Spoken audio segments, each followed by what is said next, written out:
इसमें सबसे पहला पॉइंट हमने देखना है। फर्स्ट पॉइंट हमारे पास जो ए हमसे पूछा गया है वो क्या है, हम इसको ए सॉल्व करें, क्योंकि हमारे पास ये ग्रेविटेशनल फोर्स और यहां पर इसका जो वेट है उन दोनों को हम इक्वल लेंगे। सही है।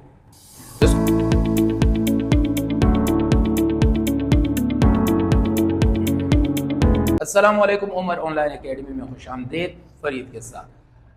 मेरे प्यारे बच्चों, आज है 31 दिसंबर 2025 और इस साल का आखिरी दिन, बल्कि आखिरी शाम जो ढल चुकी है, दिन ख़त्म हो चुका है। तो आज 12 बजे हमारा ये 2025 रुखसत हो जाएगा और हो सकता है 2026 में इंशाल्लाह ये वीडियो आपके पास लोड होकर इंशाल्लाह यूट्यूब में आप देखेंगे। तो सबसे पहले happy new year to all listener और तमाम वो स्टूडेंट जो देखते हैं मुझे, जो सुनते हैं मुझे। उसके बाद आज हम कुछ क्वेश्चन मैंने निकाले हैं। टॉपिक है हमारा मास ऑफ अर्थ। इसके टॉपिक है, इसके रिलेटेड कोई क्वेश्चन आते हैं जो एग्जाम में भी आते हैं और आपके पास पेपर में भी है, न्यूमेरिकल टाइप क्वेश्चन है। इनको आप सॉल्व करिएगा, ये लाजमी एग्जाम में आते हैं तो इनको हल करते हैं। सही, इसी तरह इसके बकाया जैसे सैटेलाइट वगैरह के उनके क्वेश्चन भी हम करेंगे इंशाल्लाह नेक्स्ट वीडियो में, जो एग्जाम के लिहाज से इंपॉर्टेंट होंगे। ये निकाले हैं तो आप देख लीजिएगा, इंशाल्लाह आपको आसान बना के बताते हैं। तो जैसे आपको बोर्ड पे नजर आ रहे हैं, दो क्वेश्चन आपके बुकी से निकालने हैं और आपके पास पेपर से ही निकालने हैं। तो बस इसी तरह की क्वेश्चन आते हैं, थोड़ा सा उसमें चेंज किया जाता है, उसी चेंज के एतबार से हम देखेंगे। तो क्या होता है, जैसे पहला क्वेश्चन है हमारे पास, सही है, कि if ME is the mass of the earth, अगर मास ऑफ अर्थ आपके पास ME हो, RE radius of the earth हो, G is universal gravitational constant हो, then find the acceleration due to gravity. G आपने फाइंड करनी है। सही, तो आपके पास डेटा में तीन चीजें दी गई है, मास ऑफ द अर्थ ME दिया हुआ है, रेडियस RE दिया हुआ है और G यानी यूनिवर्सल ग्रेविटेशनल कांस्टेंट दिया हुआ है। आपने क्या फाइंड करना है? सही, पहला on the surface of the अर्थ। सही, फॉर एग्जांपल मैं आपको एक विजुअल इफेक्ट दिखाता हूं। अगर ये आपके पास अर्थ है, सही, और यहां पर ऑब्जेक्ट रखा हुआ है, तो इस ऑब्जेक्ट की हमारे पास G की कीमत यानी एक्सेलरेशन ड्यू टू ग्रेविटी क्या हो, पहले ये चीज देखनी। दूसरी ये देखनी है कि अगर हमारे पास ये सेंटर ऑफ द अर्थ है, सेंटर ऑफ द अर्थ पर अगर ऑब्जेक्ट होगा, यहां पर ऑब्जेक्ट होगा, तो इस ऑब्जेक्ट पर G की क्या वैल्यू, तो ये अभी हम फाइंड करेंगे। सही है, तो इसको फाइंड करने के लिए हम फार्मूले का, आपने कौन से फार्मूले की, यहाँ पे दो फार्मूलों की मदद से करना है। इसी क्वेश्चन नंबर 1 को मैं यहाँ लिख रहा हूं, क्वेश्चन नंबर, पहला क्वेश्चन है हमारे पास क्वेश्चन नंबर 1, इसका सॉल्यूशन। सही है, आपके पास मास ऑफ अर्थ आपके पास है ME, रेडियस ऑफ अर्थ आपके पास है RE। सही है, universal constant, universal gravitational constant, sorry,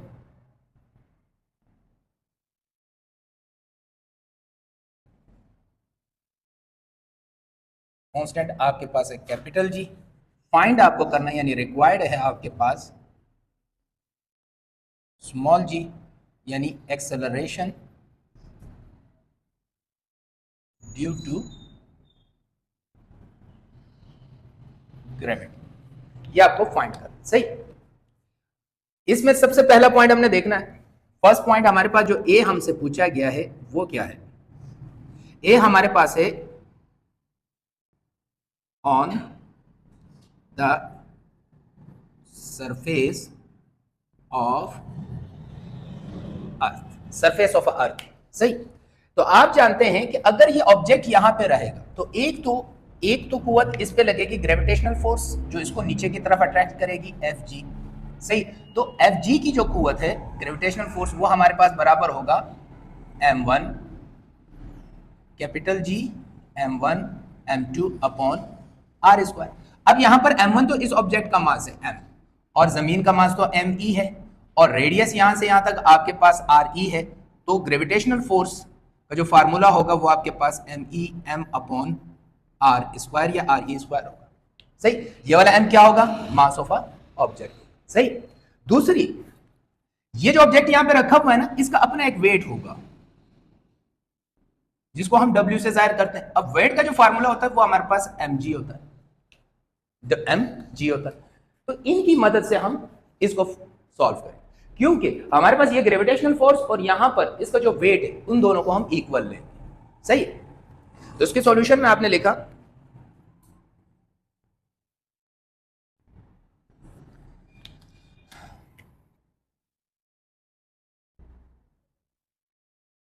weight of object equal to gravitational force।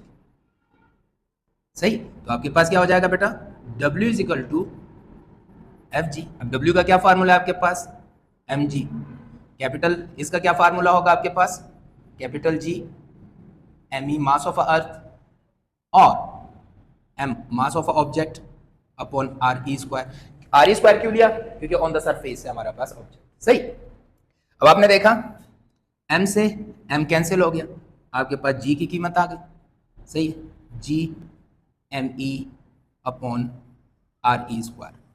सही, अब जब आप इस सब को कैलकुलेट करेंगे, सही, क्योंकि आपको पता है कि कैपिटल G की जो वैल्यू है वो है आपके पास 6.67 इंटू 10 टू पावर माइनस 11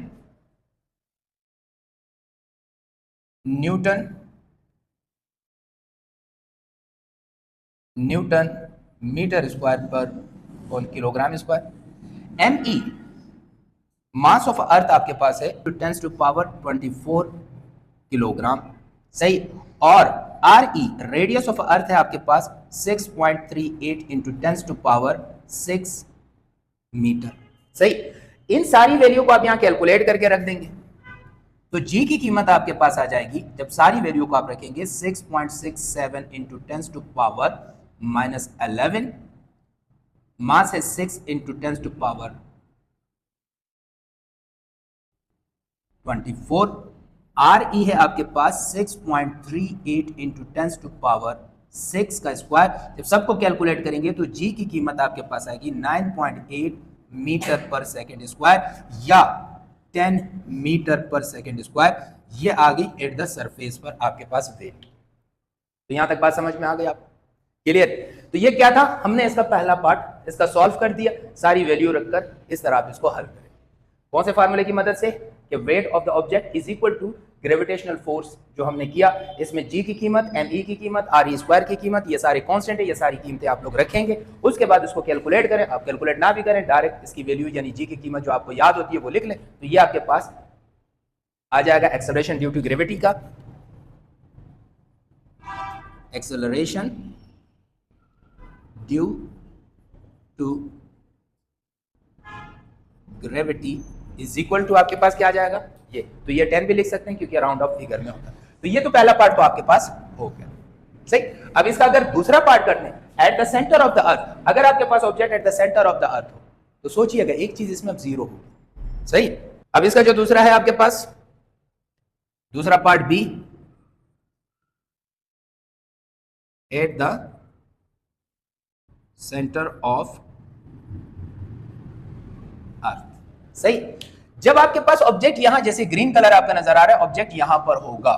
सही, तो हमारे पास क्या होगा वो अभी मैं आपको बताता हूं। करना उसी तरीके से आपने किया कि weight of the object is equal to gravitational force, ये शॉर्ट फॉर्म में मैंने इस दफा लिख लिया। वेट ऑफ द ऑब्जेक्ट क्या है आपके पास, एम जी, ग्रेविटेशनल फोर्स क्या है आपके पास, capital M, capital G M E small M E upon R E square. सही, अब आपके पास क्या हो जाएगा, m से m कैंसिल हो जाएगा। सही, तो आपके पास आ जाएगा g capital M E upon R E square. सही, अब इसमें आपने कांस्टेंट वैल्यू रखी। सही, कैपिटल जी की वैल्यू तो कांस्टेंट है, वो क्या है 6.67 into 10 to power minus 11 newton metre square पर किलोग्राम स्क्वायर। सही, mass of the earth M E आपके पास कांस्टेंट है 6 इंटू 10 टू पावर 24 किलोग्राम। लेकिन यहां पर जो रेडियस आर ई होगा, क्योंकि अब ऑब्जेक्ट आपके पास सेंटर पे है, हमारे पास रेडियस कहां से होता है, सेंटर से लेकर जमीन की सरफेस तक का फासला। अब जब मैं ऑब्जेक्ट को यहां रखूंगा तो रेडियस क्या हो जाएगा, यहां पर 0 मीटर पर सेकंड, 0 मीटर हो जाएगा आपके पास। सही, जब आपके पास ये 0 मीटर हो गया सही है, 0 मीटर हो गया। तो इसका मतलब ये हुआ कि यहां पर जब आप वैल्यूज पुट करेंगे तो g इज इक्वल टू आपके पास 6.67 इंटू 10 टू पावर माइनस 11 आ गया, me आपके पास 6 इंटू 10 टू पावर 24 आ गया, और re क्या आ गया, 0 का स्क्वायर। क्यों? क्योंकि ये डिस्टेंस हमारे पास 0। जब डिस्टेंस हमारे पास 0 हो जाती है तो हमारे पास g की कीमत ऑटोमेटिकली सारी क्या हो जाएगी, 0 हो जाएगी। तो एट द सेंटर हमारे पास g ग्रेविटेशन की एक्सेलरेशन ड्यू टू ग्रेविटेशन क्या आ जाएगा, 0 मीटर पर सेकंड स्क्वायर। तो इससे पता है क्या बात चली हमें, कि जैसे ही आप सरफेस से नीचे सेंटर की तरफ आएंगे तो g की कीमत में कमी आएगी, जैसे ही आप सेंटर पर पहुंचेंगे तो g की कीमत स्मॉल g यानी एक्सेलरेशन ड्यू टू ग्रेविटी 0 हो जाएगी। जिस तरह आप सरफेस से ऊपर तक जाते हैं और जी की कीमत में कमी वाकई होती है, इसी तरह जब सेंटर की तरफ आते हैं तो तब भी जी की कीमत में कमी आती है। तो इससे हमें यह भी पता चला, और इस तरह हमने इस न्यूमेरिकल को भी किया, ये लॉन्ग क्वेश्चन में भी आ सकता है। तो मेरे बेटो आप लोगों को मैंने पहला सवाल पूरा कवर करवा दिया, सही। अब जरा दूसरे सवाल की तरफ देखें। अब दूसरा जो सवाल है वो थोड़ा सा उससे अलग है। क्या है वो? क्या कहता है कि a planet has a mass 4 times of earth. अगर एक प्लैनेट आप लेते हैं और उसका मास जमीन से 4 गुना यानी 4 टाइम बड़ा हो, सही, एंड रेडियस 2 टाइम्स, और उसका रेडियस 2 गुना ज्यादा हो, सही है। Find if the value of a G on the surface of the earth is 10। अगर जमीन पर उसकी कीमत अभी हमने फाइंड भी की थी 10 मीटर पर सेकेंड स्क्वायर हो, calculate the acceleration due to gravity on that planet. उस प्लैनेट पे हमने ग्रेविटी मालूम करनी है, तो फिर ग्रेविटी क्या हो, सही है। तो इसका मतलब ये हुआ कि जो भी प्लैनेट यहां पे सपोज किया गया है उसका मास जो है वो जमीन से 4 टाइम ग्रेटर है, सही। तो हमने यहां पे लिखा mp mass of a planet, simple, जो जमीन से 4 टाइम्स ग्रेटर है, me, सही। ये डेटा में हमारे पास दिया। rp radius of a planet, सही, जो 2 टाइम्स आपके पास re से ग्रेटर हो। तो ये दो बातें बता दी। पहली बात क्या बता दी, मास ऑफ प्लैनेट बराबर है 4 टाइम्स मास ऑफ अर्थ। इसको मैंने शॉर्ट फॉर्म में लिख दिया, सही है। Radius of planet is equal to 2 times of 2 times radius of earth, सही। वो अर्थ से 2 टाइम बड़ा। यहां तक बात समझ में? हमने क्या मालूम करना है, to find out acceleration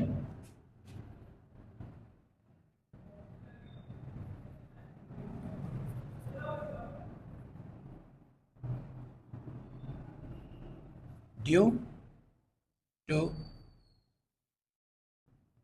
gravity, यानी कि स्मॉल जी एट प्लैनेट पे हमने मालूम किया, सही, ऑन दैट प्लैनेट।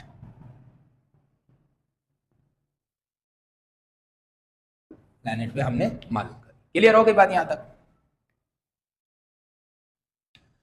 फार्मूला वही लगेगा। सपोज करें आपके पास वो वाला प्लैनेट ये है आपके पास, सही है, जिसका मास क्या है, mp है, सही है।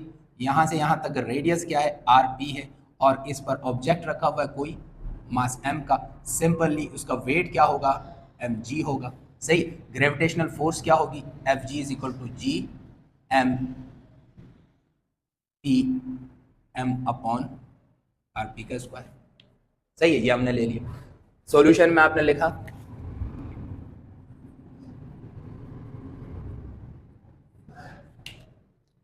कि weight of object is equal to force of gravity या gravitation, सही। तो आपके पास क्या है, W is equal to F G. W आ गया आपके पास mg, fg आपके पास आ गया कैपिटल G, mp m अपॉन आरपी। क्यों p में क्यों लिख रहा हूं, क्योंकि इस प्लैनेट पे हम इस्तेमाल कर रहे हैं, सही है। अब इसके बाद आपके पास m से m कैंसिल हो गया, सही। तो जी आपके पास आ गया कैपिटल MP अपॉन R। अब हम जानते हैं जो हमें गिवन है MP बराबर है 4ME के और RT बराबर है 2RE के, तो इसकी जगह हम ये वैल्यू रख देंगे। तो G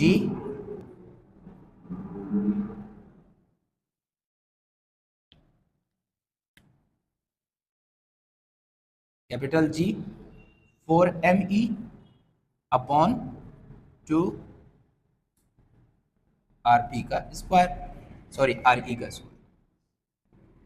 यहां तक बात समझ में आ गई। अब देखें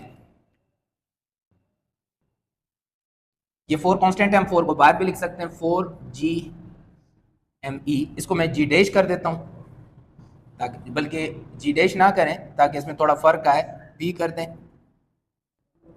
सही। और नीचे ये स्क्वायर 2 पर भी है, RE पर भी है, तो क्या हो जाएगा 4RE का स्क्वायर हो जाएगा, 4 से 4 कैंसिल हो गया, तो आपके पास GP बराबर आ गया capital GME upon RE square. तो इसका मतलब ये हुआ, यही अगर आप पीछे जाए मास ऑफ ग्रेविटी में, तो आपके पास G का फार्मूला जो हम अर्थ में देख रहे थे, RE में देख रहे थे, तो वो हमारे पास एट द सरफेस था, वो हमारे पास GME अपॉन RE स्क्वायर था, सही है। तो ये तो सेम टू सेम वही आ गया, सही है। तो इसका मतलब ये हुआ कि आप मास को जितना भी बढ़ाओगे या रेडियस को जितना भी जमीन के मुकाबले में, जमीन के रेडियस के मुकाबले में बढ़ाओगे, तो जी पे कोई असर नहीं होगा। जी वही जो अर्थ पे एक्सेलरेशन ड्यू टू ग्रेविटी होगी वो उसी प्लेनेट पे भी होगी, तो यहाँ पे कोई भी इफेक्ट आपका नहीं होगा। तो अब समझ में आ गए 2 सवाल इंशाल्लाह ताला। तीसरा क्वेश्चन मैं आपको होमवर्क के लिए यहाँ बोर्ड पे लिख के दे रहा हूँ, वो आपने होमवर्क करना है और मुझे कमेंट्स में लाजमी बता देना है, सही है इंशाल्लाह। उसके अलावा तो ये क्वेश्चन आपने होमवर्क के लिए करना है, सही है। ये आपका होगा होमवर्क HW, सही है। इसको हल करना है ताकि आपके इस क्वेश्चन की भी सेम टू सेम प्रैक्टिस हो जाएगी, इस तरह भी प्रैक्टिस हो जाएगी। सबसे पहले कि overweight the acceleration due to gravity, वही चीज दोनों में पूछी गई थी, वो इसमें भी पूछी गई है। In the term of the mass, in the term of the mass of the earth is ME, यहाँ पे भी मास का अर्थ ME था, यहाँ पे से 4 टाइम्स 3 टाइम्स दिया गया था, सही है। Radius of RE and universal gravitational constant G, बिल्कुल वही फार्मूला आपने इस्तेमाल करना है जो हमने इन दोनों क्वेश्चंस में इस्तेमाल किया था।